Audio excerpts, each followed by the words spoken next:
Chapter 18 जिसकी exercise 18D अपन discuss कर रहे थे। क्वेश्चन नंबर 18 तक डिस्कस कर लिया था। इस वीडियो में डिस्कस करते हैं क्वेश्चन नंबर 19 के बारे में। तो 19 में देखिए फर्स्ट पार्ट अपन डिस्कस करते हैं इसका।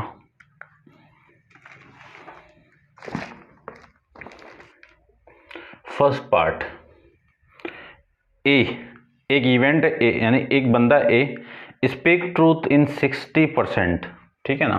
देखो ए, ठीक है ना, ए ही मान लेता हूं इस इवेंट को बी में, ठीक है ना। ए स्पीक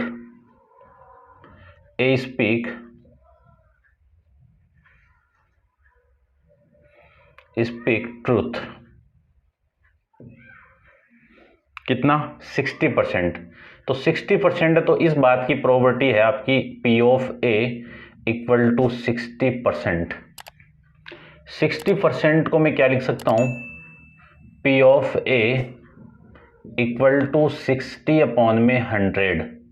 ये तो आ गई इसकी वैल्यू, ठीक है, इतना आप समझ गए होंगे। चलिए नेक्स्ट देखो, बी एक पर्सन है तो B speak truth.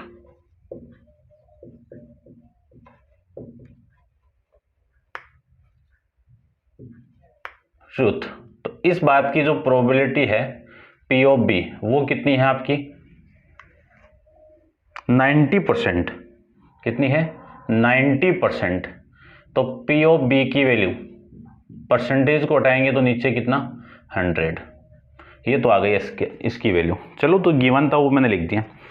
In what percentage of case are they likely to contradict each in stating the same fact. यानी एक फैक्ट के बारे में बात कर रहे हैं और उस फैक्ट के बारे में बता रहा है, ठीक है ना, और बताने के बाद एक उसके प्रति ट्रू बोल रहा है और दूसरा उसका क्या कर रहा है, विरोध कर रहा है, ठीक है ना। तो देखो समझना, मान लीजिए ये जो ए है वो ट्रू बोल रहा है तो ये क्या बोलेगा, इसके बारे में झूठ बोलेगा, है ना, इसका विरोध करेगा तो इसकी झूठ बोलने की प्रॉपर्टी आएगी ना वो। तो इन मान लीजिए एक इवेंट था वो स्पीक ट्रूथ, उस बात की प्रॉपर्टी 60 अपॉन में 100 होगी तो ये झूठ बोलेगा, उस बात की प्रॉपर्टी क्या होगी P ऑफ A डैश। 1 में से माइनस करेंगे ना इसको तो 40 अपॉन में 100 आ जाएगा। कितना आया 140 अपॉन में 100। फिर मैं इसकी बात करूं तो P ऑफ B डैश की, तो इसकी वैल्यू कितनी आ गई 10 अपॉन में 100।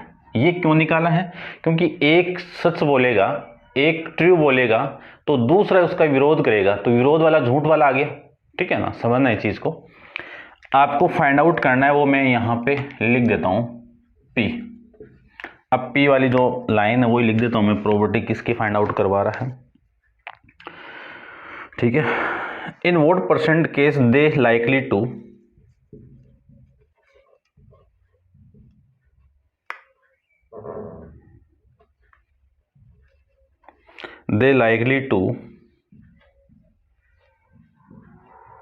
contradict each in stating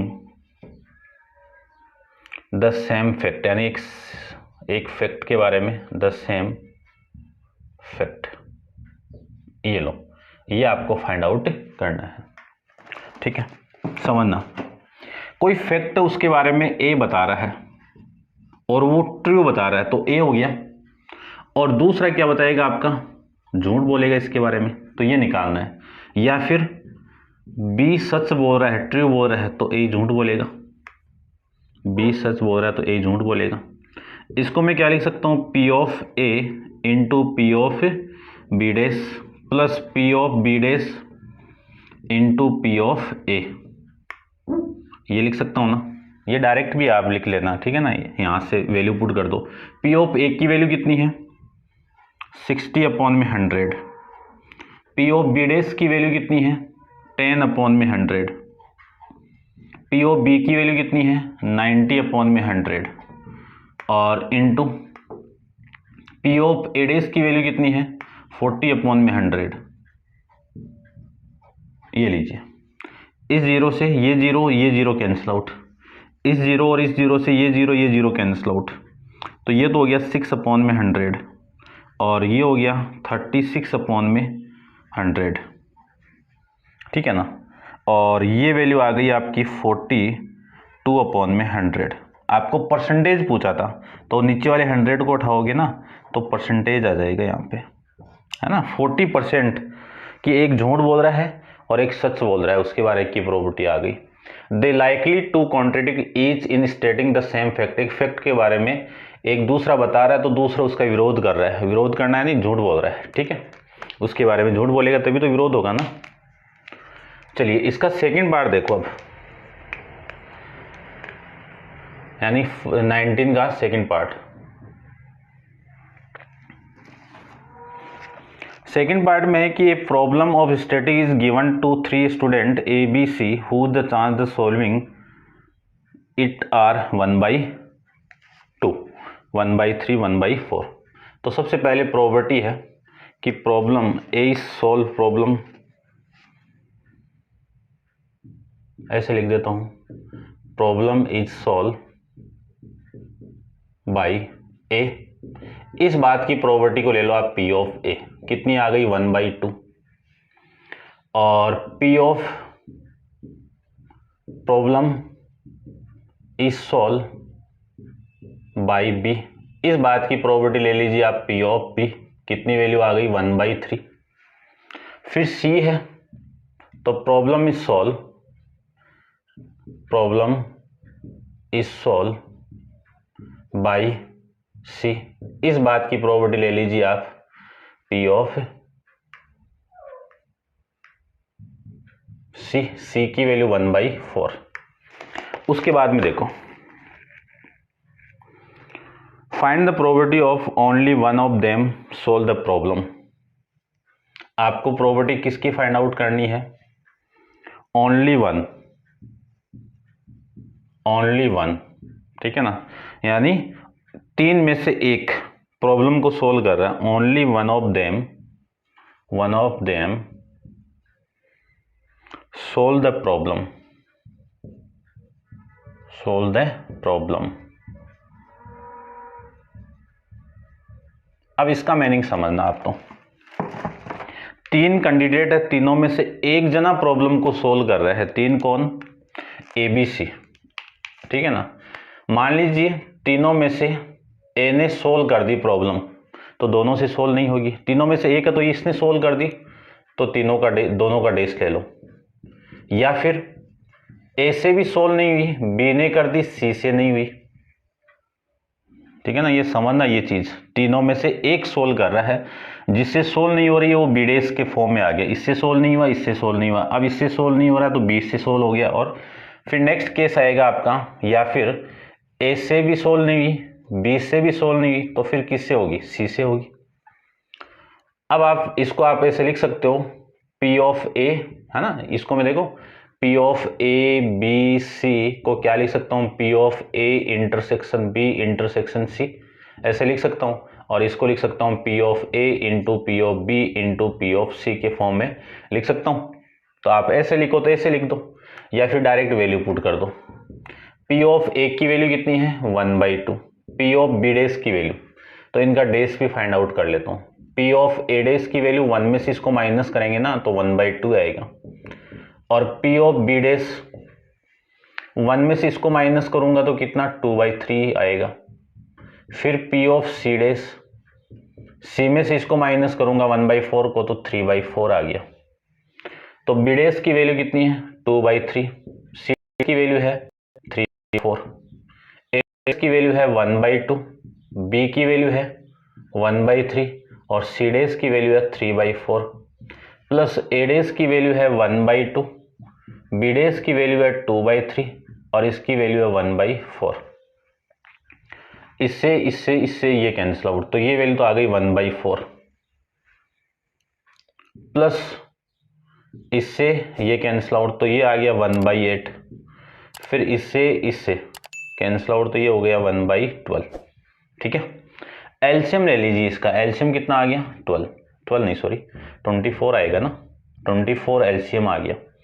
तो ये तो हो गया 6 और ये हो गया 3 और ये हो गया 2, तो आपकी वैल्यू कितनी आ गई यहाँ से 11/24।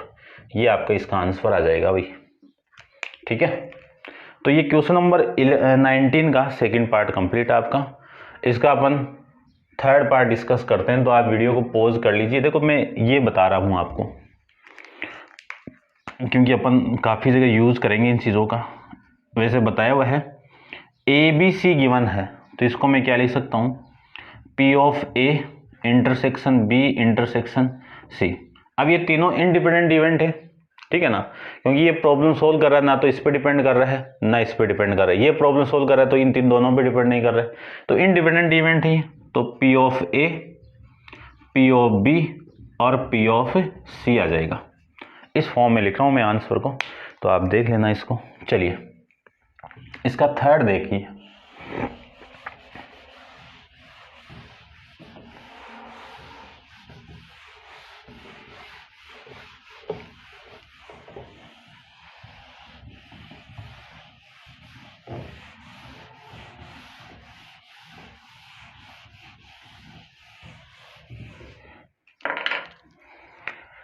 इसका जो थर्ड पार्ट है उसमें क्या गिवन है वो देखते हैं अपन। देखो, A speak is true in 75। A is speak truth, speak truth कितना परसेंट बोल रहा है ये, उसको मैं P ऑफ A से रिप्रेजेंट कर रहा हूं। कितना, 70%, 75%। परसेंटेज को आप हटाओगे तो P ऑफ A की वैल्यू कितनी आ गई, 75% अपॉन में 100 आ गया। ठीक है, उसके बाद में ये बोल दिया B in 80% of the case B। ठीक है ना, B इज स्पीक। ठीक है ना, इवेंट भी वही मान रहा हूं जो बंदा है, जो पर्सन है, उसके बारे में ट्रूथ। इस बात की प्रोबेबिलिटी 80%। परसेंटेज को आप हटाओगे तो P ऑफ B की वैल्यू कितनी आ गई, 80 अपॉन में 100 आ गया। In what percent case are they likely to contradict each other in the starting the same fact. ठीक है ना, सेम फैक्ट की बात बोल रहा है कि ये सेम फैक्ट के अंदर एक बंदा स्टार्ट कर रहा है, उसके बारे में बताना स्टार्ट कर रहा है, और दूसरा बंदा उस पर क्या कर रहा है, उसका विरोध कर रहा है। तो फर्स्ट तो कॉन्ट्रडिक्ट के लिए, और दूसरा बंदा आपका उसमें बी क्या फाइंड आउट करना है, एग्री विद द ईच। यानी एक बंदा एक फैक्ट के अंदर बता रहा है और वो उसके बारे में ट्रू बोल रहा है, तो दूसरा भी उसके बारे में क्या बोल रहा है, उसके प्रति एग्री हो रहा है, तो वो भी ट्रू बोलेगा तभी तो एग्री हुआ ना। तो पहले के अंदर तो कॉन्ट्रडिक्ट है और दूसरे के अंदर आपका क्या है, ये है। ठीक है, तो देखो फर्स्ट के अंदर तो मैं ऐसे लिख देता हूं, P किसकी, कॉन्ट्रडिक्ट की बात कर रहा है।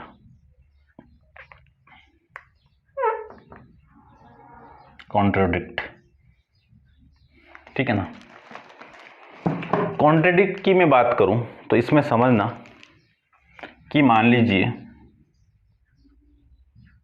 A आपका ट्रू बोल रहा है तो B इसका विरोध करेगा, विरोध करेगा यानी झूठ बोलेगा, तो झूठ के लिए B डैश आएगा। प्लस यदि B एक फैक्ट के बारे में बताएगा और दूसरा इसका विरोध करेगा तो दूसरा कौन, A इसका विरोध करेगा। तो इसकी प्रॉपर्टी देखो, मैंने इसको ऐसे लिखा था, P ऑफ B डैश प्लस P ऑफ B into P of A dash, ये लिख सकता हूं। P ऑफ A की वैल्यू कितनी है, 75 अपॉन में 100। P ऑफ B डैश की वैल्यू नहीं है, B की वैल्यू ये है, तो P ऑफ B डैश की वैल्यू कितनी आ जाएगी अपने पास में, 1 में से इसको माइनस कर दो, 20 अपॉन में 100 आ जाएगा। और इसको भी निकाल दीजिए आप, P ऑफ A डैश को 1 में से माइनस कर दो, 25 अपॉन में 100 आ जाएगा। तो ये वैल्यू तो है आपकी 20 अपॉन में 100 प्लस इसकी वैल्यू कितनी है, 80 अपॉन में 100 इंटू 25 अपॉन में 100। इस 1 से ये 1 कैंसिल आउट, इस 0 से 0 कैंसिल आउट, 0 से 0 की कैंसिल आउट। 72 का डबल 150 अपॉन में 1000। ठीक है ना, 1000 है ना, एक 0 यहाँ से, और ये कितना 200। अपॉन में ये लीजिए, 1 0 ये कैंसिल आउट करो, 1 0 ये कैंसिल आउट करो, दोनों का एलसीएम लेके आप सोल्व करोगे तो वैल्यू आ गई 35 अपॉन में 100। अब इस परसेंटेज को मैं उठाऊंगा तो वैल्यू आ गई 35%। तो कॉन्ट्रडिक्ट के अंदर तो 35% आ गया, ठीक है ना। एग्री ईच अदर के अंदर देखो, ठीक है ना, each other, agree with each other. देखो बी के अंदर क्या है,